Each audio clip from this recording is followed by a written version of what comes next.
تو یہ ثبوت ہے کہ اسلام اچھی تعلیم دیتا ہے، بری تعلیم نہیں دیتا۔ 6 سوال اور ہیں جو اس ایکس مسلم سلیم واسطق نے کہے ہیں، اس میں سے ایک یہ تھا کہ سورہ فاتحہ انسانی کلام لگتا ہے، اس کا جواب آپ سنیں، اس کے بعد انشاءاللہ العظیم باقی 6 سوالوں کے جواب میں دیتا ہوں۔ اور حمد کو ذہن میں رکھ لیجئے، حمد مساوی ہے تعریف جمع شکر۔ عام طور پر ترجموں میں ایک لفظ لایا جاتا ہے، کل تعریف اللہ کے لیے، یہ کافی نہیں ہے۔ تعریف آپ کسی شے کی کر سکتے ہیں جس میں کوئی حسن ہے، خوبی ہے، کسی بھی اعتبار سے، خواہ آپ کو اس کے حسن و خوبی سے کوئی فائدہ حاصل نہیں ہو رہا۔ ایک پھول ہے، بہت خوبصورت ہے، بس ٹھیک ہے، خوبصورت ہے، آپ نے کہا، تعریف کر دی۔ شکر کرتے ہیں آپ اس شے کا جس سے آپ کو کوئی فائدہ پہنچا ہو، استفادہ ہوا ہو، آپ کی کوئی ضرورت پوری ہوئی ہو، آپ کی کوئی مشکل رفع ہوئی ہے۔ اور آپ دیکھیں گے کہ حمد میں یہ شکر کا پہلو غالب ہے۔ جتنی بھی دعائیں ہیں حضور سے منقول، شکر کے مقام پر وہاں حمد آتا ہے۔ بھوک لگی ہوئی تھی، کھانا کھایا، الحمدللہ الذی اطعمنی وسقانی۔ اب یہاں دیکھیے ترجمہ تعریف نہیں، شکر ہے اس اللہ کا جس نے مجھے کھلایا اور پلایا۔ آپ بیت الخلاء سے باہر آئے، نجاستیں آپ سے دور ہو گئی، طبیعت میں انشراح ہوا، الحمدللہ الذی اذھب عنی الاذی وعافانی۔ اور شکر ہے اس اللہ کا جس نے اذیت بخش چیزیں مجھ سے دور کر دی اور مجھے عافیت بخشی۔ تو یہ الحمدللہ رب العالمین، اللہ تعالیٰ کا حسن و کمال اور حسن و جمال اپنی جگہ بھی اس انتہا کا ہے کہ جتنی تعریف اس کا حق ہے ہم کر ہی نہیں سکتے، لیکن اس کے احسانات اور انعامات ہم پر اتنے ہیں کہ ہم ان کو بھی گن نہیں سکتے۔ لہذا ایک ہی احسان ہم نے کر دیا الف لام کے ساتھ، الحمدللہ رب العالمین۔ تمام تعریفیں اور کل شکر اللہ کے لیے ہے کہ جو تمام جہانوں کا پروردگار ہے، رب ہے، مالک ہے۔ رب میں ایک مفہوم ہوتا ہے ربوبیت کا، اور اس میں مفہوم شامل ہوتا ہے تربیت کا، ربیانی صغیرہ۔ تو مالک ہونا اور تربیت دینا، آپ جس شے کے مالک ہوں گے آپ چاہیں گے اس میں بڑھوتری ہو، اس میں اضافہ ہو، وہ نشو و نما پائے۔ تو یہ دونوں چیزیں آپس میں ایک دوسرے کا جڑی ہوئی ہیں، پروردگار بھی اور مالک بھی۔ عام طور پر عربی میں رب کا لفظ مالک کے لیے آتا ہے، رب البیت، رب الدار، رب المال۔ تو مانے وہاں پر ظاہر بات ہے کہ اس سے مراد کیا ہے؟ مال والا، گھر والا، گھر کا مالک۔ تو کل شکر اور کل تعریف اس اللہ کے لیے ہے جو تمام جہانوں کا مالک بھی ہے، پروردگار بھی ہے۔ اور رحمان الرحیم، رحمان ہے اور رحیم ہے۔ اب دوبارہ اس کی میں وضاحت نہیں کروں گا۔ مالک یوم الدین، یوم دین کا مختار مطلق ہے۔ دین عربی زبان میں کہتے ہیں بدلے کو، دنہم کما دانو کما تدینو تو دانو، یہ کہاوت ہے۔ جیسے اردو میں ہم کہتے ہیں جیسا کرو گے ویسا بھرو گے، کما تدینو تو دانو، تو یہ ہے بدلہ۔ اس کا بنیادی مفہوم جو ہے وہ بدلہ ہے۔ تو بدلے کا ایک دن ہے جس دن فیصلہ ہوگا کہ کون کیا کما کر لایا ہے، اسے کیا بدلہ ملنا چاہیے۔ آیا اس کا برائیوں کا پلڑا بھاری ہے کہ اسے سزا ملنی چاہیے، یا اس کی حسنات اور نیکیوں کا پلڑا بھاری ہے کہ اسے جزا ملنی چاہیے، اس کا انعام اور اکرام کے ساتھ معاملہ کیا جانا چاہیے۔ وہ ایک دن ہے، اسے ہم یوم القیامہ کہتے ہیں۔ اور لیکن اصل بات جو یہاں کہی گئی، یعنی ایک جملے میں 3 باتوں کا اعتراف ہو رہا ہے۔ بعد سے بعد الموت، ایک دن آئے گا کہ ہم مرنے کے بعد تمام انسان اٹھا لیے جائیں گے، پھر حساب و کتاب، پھر اللہ کے ہاں حاضری ہوگی اور حساب کتاب ہوگا۔ اور تیسرا یہ کہ اس حساب کتاب کے دن کا مختار مطلق اللہ، یعنی کسی اور کو اپنے ذہن میں سہارا بنا کر آپ زندگی گزاریں کہ وہ مجھے چھڑا لے گا، یا وہ ہستی جو ہے اتنی زوردار ہے کہ وہ مجھے بچا لے گی، اس سے اپنے دل کو، اپنے ذہن کو بالکل پاک کر لیجئے۔ مالک یوم الدین، ایک دوسری جگہ پر قرآن میں آیا ہے، اس روز کوئی پکارنے والا پکارے گا، لمن الملک اليوم للہ الواحد القہار، آج کے دن کس کا اختیار مطلق ہے؟ اور پھر کہا جائے گا اللہ کے لیے، الواحد قہار، جو پوری طرح چھایا ہوا، مستولی ہے۔ تو مالک یوم الدین، جو جزا و سزا کے دن کا مالک ہے۔ اب یہاں سے کلام ایک رخ بدل رہا ہے۔ ابھی تک تو یہ غائبانہ انداز میں کلام ہو رہا ہے، اللہ سے خطاب نہیں آیا اس میں ابھی۔ الحمدللہ رب العالمین الرحمن الرحیم مالک یوم الدین۔ اب خطاب ایاک نعبد و ایاک نستعین، ہم صرف تیری ہی بندگی کرتے ہیں اور کریں گے، اور ہم صرف تجھ ہی سے مدد مانگتے ہیں اور مانگیں گے۔ یہ ترجمہ میں کیوں کر رہا ہوں کہ یہ فعل مضارع ہے، عربی زبان میں فعل مضارع حال اور مستقبل دونوں کو کور کرتا ہے۔ ایاک کا جو ہے مفعول فاعلی جو ہے، مفعول جو ہے اس میں ضمیر مفعولی اسے پہلے لا کر حشر کا مضمون پیدا ہو گیا۔ ہم تیری بندگی کرتے ہیں نہیں، ہم تیری ہی بندگی کرتے ہیں اور کریں گے۔ حال میں ترجمہ کیجئے تو یہ اظہار حال ہے، اور مستقبل میں ترجمہ کیجئے تو یہ ایک عہد ہے، قول و قرار ہے، بہت بڑا معاہدہ ہے۔ وَإِيَّاكَ نَسْتَعِينُ، اور صرف تجھ ہی سے مدد مانگتے ہیں اور مانگیں گے۔ اس میں بھی حال کا ترجمہ اظہار حال، اللہ کرے کہ واقعی ہمارا حال وہی ہو، جب ہم یہ الفاظ کہتے ہیں تو واقعتاً ہم اس پر پورے اتر رہے ہوں کہ اسی کی بندگی کر رہے ہوں اور اسی سے ساری استعانت اور استمداد کر رہے ہیں۔ جہاں تک مستقبل کا تعلق ہے وہ پھر ایک عہد ہے، اهدنا الصراط المستقیم، یہ مقام وہ آ گیا کہ یہاں تک تو ہے پروردگار ہم پہنچ گئے تیرے فضل سے، تیرے کرم سے۔ فطرت سلیمہ بھی تیری عطا کردہ تھی، عقل سلیم بھی تیری ودیت کردہ تھی، ان دونوں کی روشنی سے ہم یہاں تک تو پہنچ گئے۔ اب ہماری جو ضرورت ہے، احتیاج ہے، وہ کیا ہے؟ اهدنا الصراط المستقیم، ہدایت بخش ہمیں سیدھے راستے کی۔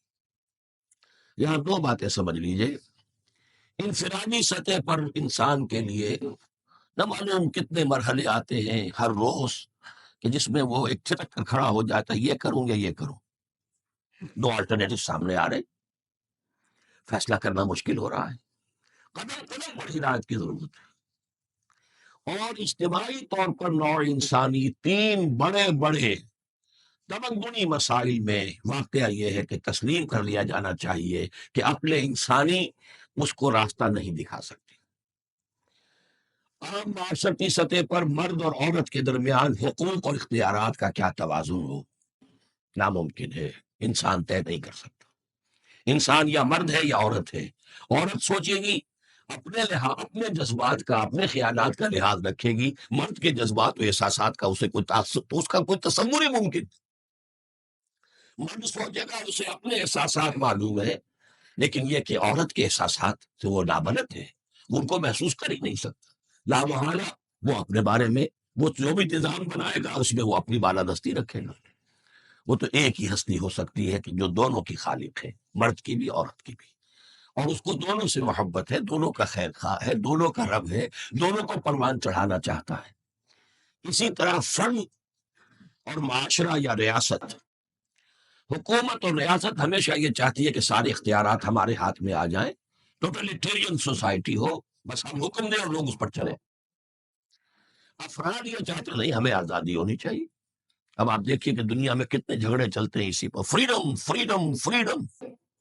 وہ فریڈم واقعتاً اپنی جگہ پر ایک شے ہے، افراد کی آزادی ہونی چاہیے، لیکن افراد کی آزادی اتنی نہ ہو جائے کہ وہ مادر پدر آزاد ہو جائے، کوئی قانون، کوئی قاعدہ، کوئی اخلاقی، کوئی حدود و قیود جو ہے ان کا پابند نہ رہے۔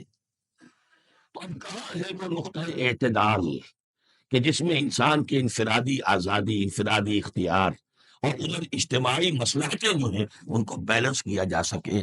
انسان طے نہیں کر سکتا، صرف اللہ ہی اس کے لیے نظام دے سکتا ہے۔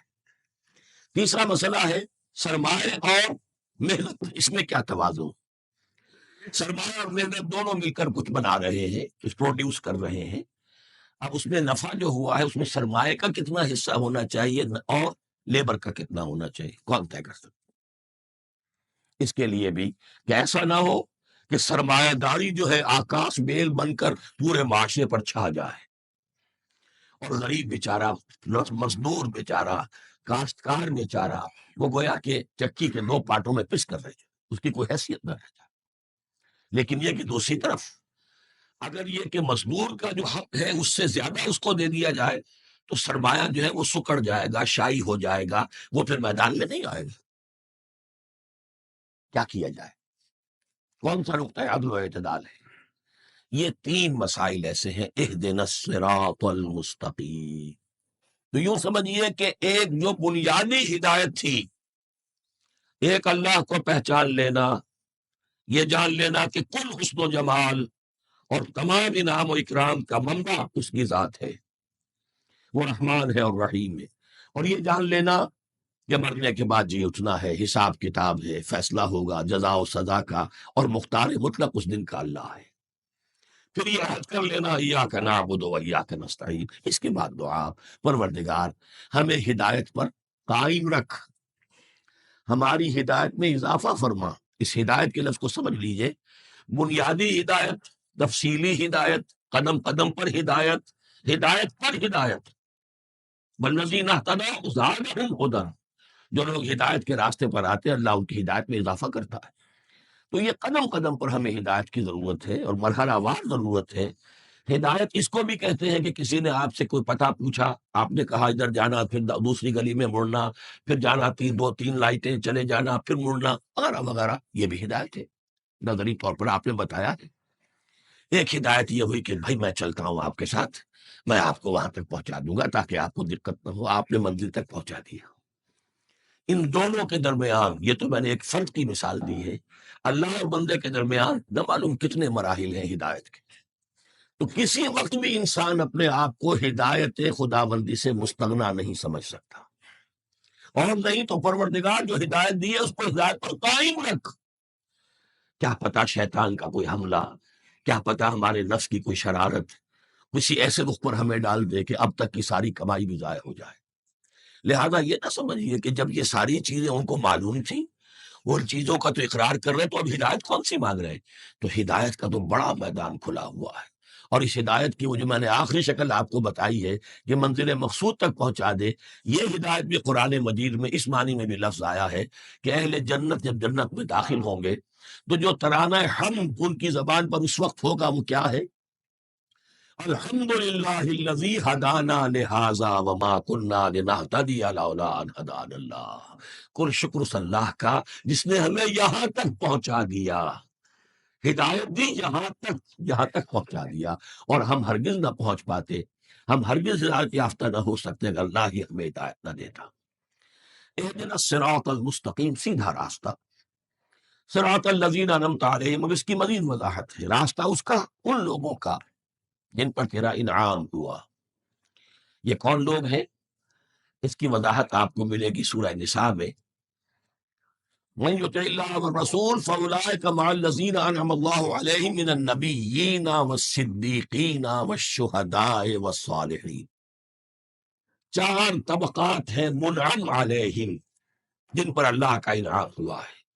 چوٹی پر انبیاء کرام، اس کے بعد صدیقین کرام، اس کے بعد شہداء عظام، اس کے بعد عام صالح مسلمان، صالح ہو۔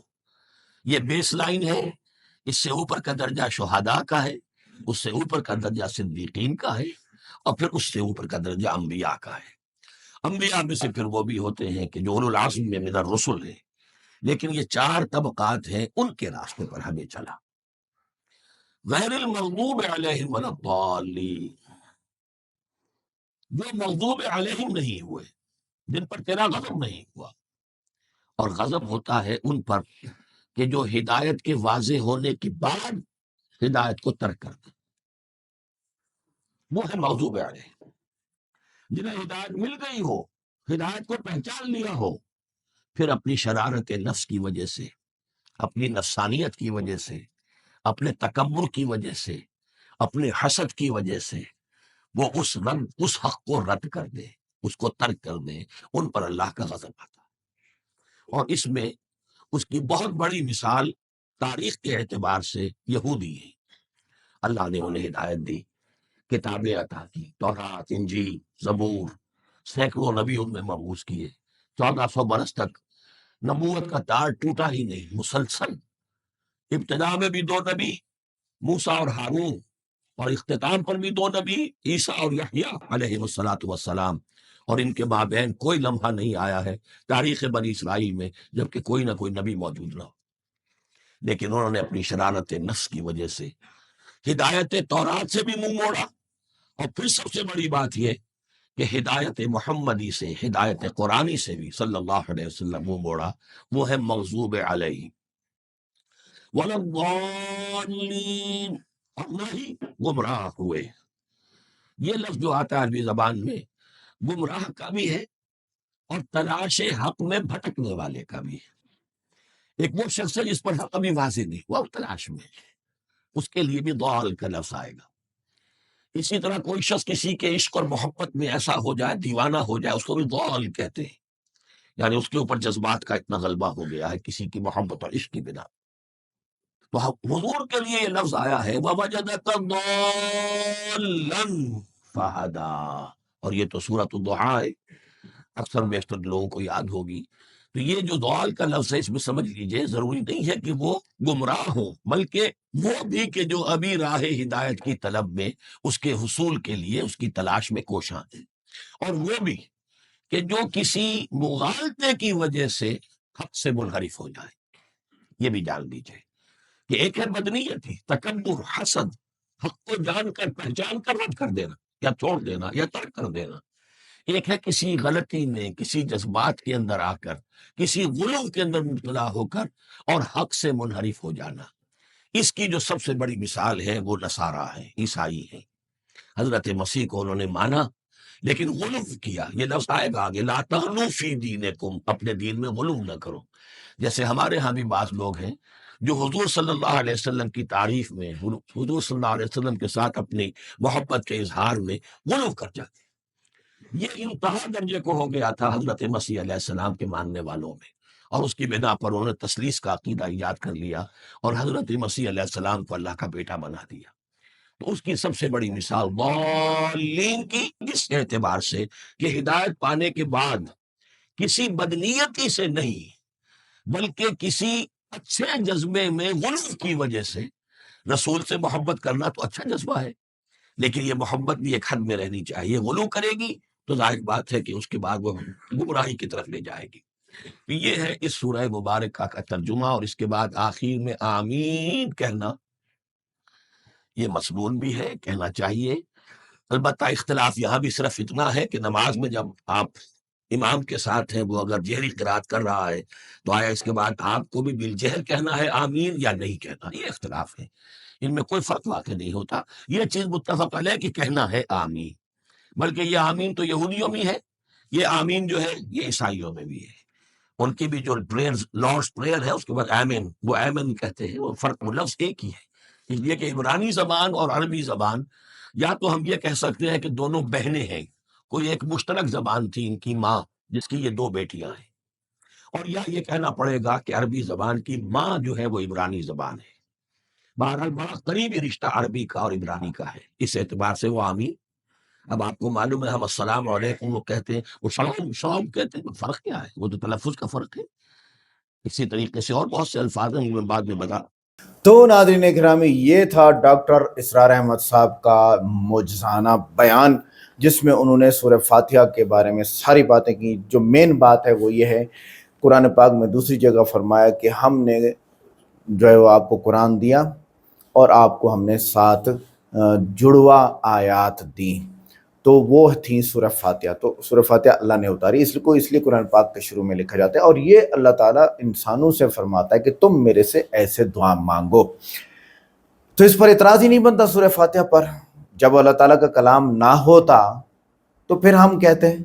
ٹھیک ہے، اگلی بات، چوتھا اعتراض جو تھا کہ اسلام غیر مسلموں کو قتل کرنے اور جنگ کی تلقین کرنے کا کہتا ہے، یہ ایکس مسلم سلیم واسطق نے کہا تھا۔ تو اس کا جو عقلی جواب ہے وہ یہ ہے کہ اسلام صرف دفاعی جنگ کی اجازت دیتا ہے، جاری حد کی اجازت نہیں دیتا کہ آپ جائیں کسی پہ قبضہ کریں اور اس کو قتل کرنا شروع کر دیں۔ اسلام اس کی اجازت ہی نہیں دیتا ہے، جناب آپ کہاں بیٹھے ہوئے ہیں۔ اچھا، اگلی بات، مثالیں اس کی، فتح مکہ کے موقع پر عمومی معافی کا اعلان، نبی علیہ السلام مکہ میں داخل ہوئے، صحابہ داخل ہوئے، سب بھاگ گئے، آپ نے کہا سب معاف ہے، جی اب بتائیے۔ تو اسلام میں ایسا نہیں ہے، جارحیت کا نہیں ہے دین۔ صلاح الدین ایوبی کی صلیبی جنگوں کے بعد بھی دشمنوں کے ساتھ حسن سلوک، کیسا حسن سلوک تھا وہ آپ سرچ کر لیں، آپ کو مل جائے گا۔ قرآن کا حکم کہ اگر دشمن صلح چاہے تو تم بھی صلح کرو، سورہ انفال آیت نمبر 61۔ یہ ایک بہت بڑا ثبوت ہے کہ اسلام جارحیت اور جنگ نہیں چاہتا۔ جب آپ کے ساتھ جنگ کرنے پہ میدان میں اتر جائیں غیر مسلم تو تب ہے، ہاں مریں گے یا ماریں گے، اور اس کو اللہ کے مقابلے میں غیر مسلموں کا مقابلہ شمار کیا جائے گا۔ نمبر 5 اعتراض، سورہ فاتحہ میں اللہ کا اللہ خود کسی سے مدد مانگ رہا ہے؟ جواب، سورہ فاتحہ دراصل اللہ کی طرف سے انسانوں کے لیے دعا کا طریقہ ہے۔ جی، مثالیں، انسان جب عبادت میں اللہ سے مانگتا ہے تو یہی الفاظ دہراتا ہے۔ نماز کا تصور ہی بندے کی عاجزی اور خدا سے مانگنے پر مشتمل ہے۔ حدیث قدسی جس میں اللہ اس دعا کو بندے اور اپنے درمیان تقسیم بناتا ہے، لہٰذا یہ دعا ہے۔ چلیں نمبر 6، اعتراض، سورہ اخلاص انسان کی زبان لگتی ہے؟ جواب، سورہ اخلاص کی وحدانیت اور صفات کا ایسا اظہار ہے جو انسانی فکر سے بلند ہے۔ او بھائی کدھر ہو؟ یعنی انسان کہے گا کہ میرا باپ نہیں ہے، میری ماں نہیں ہے، میرے بچے نہیں ہیں، میرے جیسا کوئی نہیں ہے۔ اور شرم کر سلیم واسطی، شرم کر۔ جو آپ مثالیں اس کی، توحید کی یہ سادہ اور واضح تشریح کسی انسان نے پیش ہی نہیں کی ہے۔ کدھر ہو آپ؟ اس صورت نے شرک کے ہر تصور کا مکمل رد کر دیا ہے کہ شرک میں تو وہ کہتے ہیں نا کہ یہ خدا کے بندے ہیں، بیٹے ہیں، جو بت ہیں۔ غلط ہے نا۔ آگے چلیں، مشرکین مکہ کا اس سورہ کے سامنے لاجواب ہونا۔ جی ہاں، کیا ہوا تھا وہ میں تھوڑا سا پس منظر پیش کرتا ہوں کہ خانہ کعبہ بیت اللہ کے دیوار کے اوپر ہر لوگ اپنی شعر و شاعری کو لکھ دیتے تھے، کتبے لگا دیتے تھے، کاغذوں پر لکھ کے لگا دیتے تھے، اور جس کا سب سے زیادہ فصیح ہوتا تھا اس کو سب سے اوپر لگاتے تھے۔ جب سورہ اخلاص نازل ہوئی تو کسی صحابی نے اس کو لکھا یا کسی نے لکھ کے اس کو لگا دیا، تو سب نے اپنے کتبے اتار کے فرمایا کہ یہ ما ھذا کلام البشر، انسانی بات نہیں ہے، یہ اللہ کی بات ہے۔ وہ تو سمجھ گئے، سلیم واسطی صاحب آپ نہیں سمجھے، مشرکین مکہ سمجھ گئے، آپ نہیں سمجھے۔ اعتراض نمبر 7، قرآن میں کچھ جگہ میرے الفاظ سے بشری کمزوری لگتی ہے۔ یہ اسلوب بیان ہے جس سے اللہ تعالیٰ کلام نبی کی زبان سے ظاہر فرماتا ہے، جسے اللہ تعالیٰ فرماتا ہے قل هو اللہ، ان کو کہہ دو کہ اللہ ایک ہے۔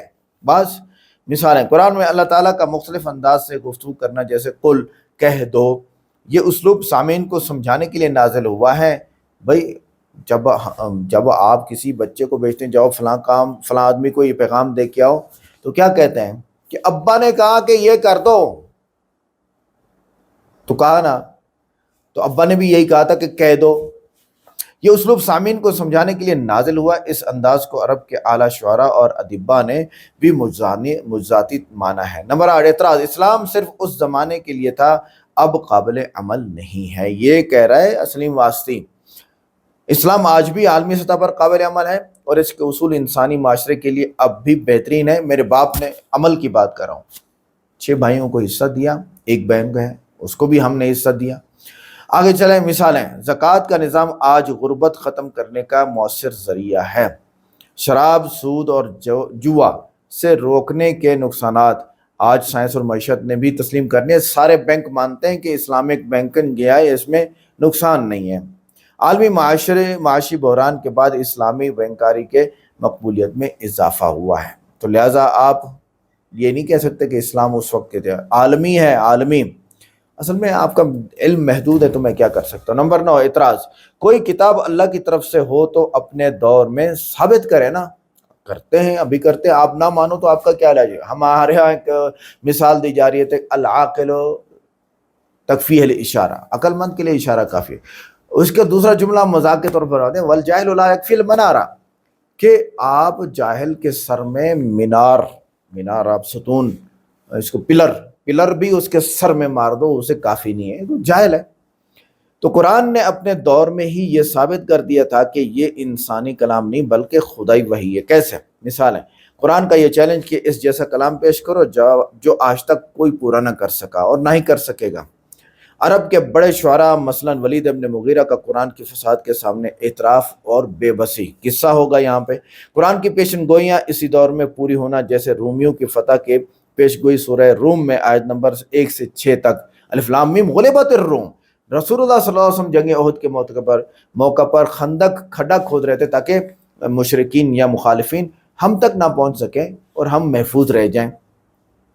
تو ایک بہت بڑا پتھر آیا، صحابہ نے بہت کوشش کی تو وہ نہیں ٹوٹا، آپ علیہ السلام نے کھدال خود پکڑا اور مارا اور وہ ٹوٹ گیا، اور فرمایا کہ روم فتح ہو گیا۔ رسول اللہ صلی اللہ علیہ وسلم کی وفات کے بعد سب سے پہلی فتح یہی تھی کہ روم، اٹلی آج اٹلی ہے، یہ سارا فتح ہو گیا اور یہ اٹلی مسلمانوں کے ہاتھ میں آ گیا تھا. تو یہ تھی آج کی ساری باتیں جو انف ہے بھائی، انف ہے. شوق والوں کے لیے، ذوق والوں کے لیے، سننے والوں کے لیے، انٹرٹینمنٹ والوں کے لیے ہمارے پاس کچھ نہیں ہے. آج کی ویڈیو کیسی لگی؟ ویڈیو کو لائک کریں، چینل کو سبسکرائب کریں، ویڈیو کو واٹس ایپ پہ ضرور شیئر کریں اور کمنٹ کر کے بتائیں ویڈیو کیسی لگی. ملتے ہیں نیکسٹ ویڈیو میں. السلام